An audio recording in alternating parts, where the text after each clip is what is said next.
you have to say is I opt out, and then they give you a pat-down search.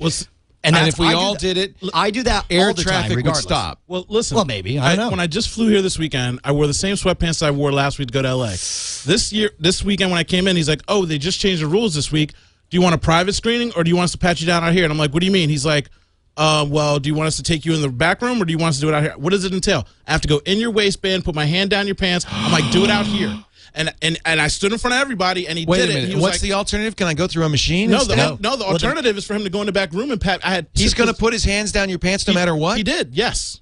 And I said, I'd rather have him do it out here in public because just what Brian said. He's already ashamed to do it, and I feel like he's not going to go as deep. When did this happen? This weekend. They're required to put their hands down your pants? They just changed the rule. Well, he put his hands on it. His hand was wait a minute. Now You're blowing they grab my your mind nuts. here. They don't necessarily pull it. This is the new TSA is that you have to get if you're wearing frisked? sweatpants or baggy clothing. Oh, baggy clothing. I was wearing sweatpants. They're not baggy. They're sweatpants. He put his hand. This is my waistband. Because I got to tell you, if I have to get somebody's hand down my pants, I'm not flying. Ran his hand around the ring of my waistband and then patted the front and then patted my butt and then in my crotch. And you know, it's all security theater. It does absolutely nothing. That's the part that kills me, is that for all of the federalization, for all of this giant bureaucracy, for the $5 that you have to pay for every single flight, going and coming back everywhere you go, we get not 1 percentage point bump.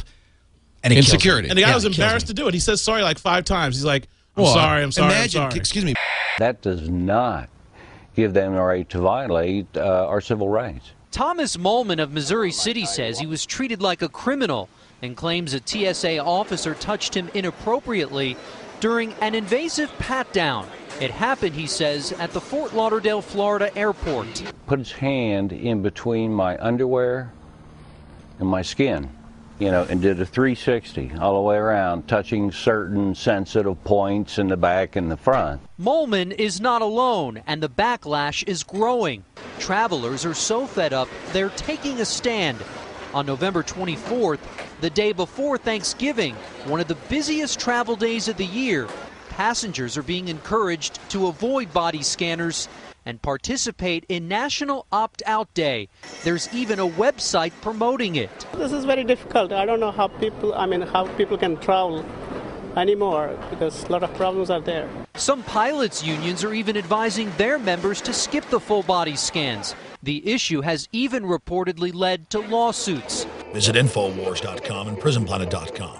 When you're on the site, you can also tune in 24 hours a day to my daily radio broadcast. There's also a free iPhone app to listen to the syndicated radio show when and where you want.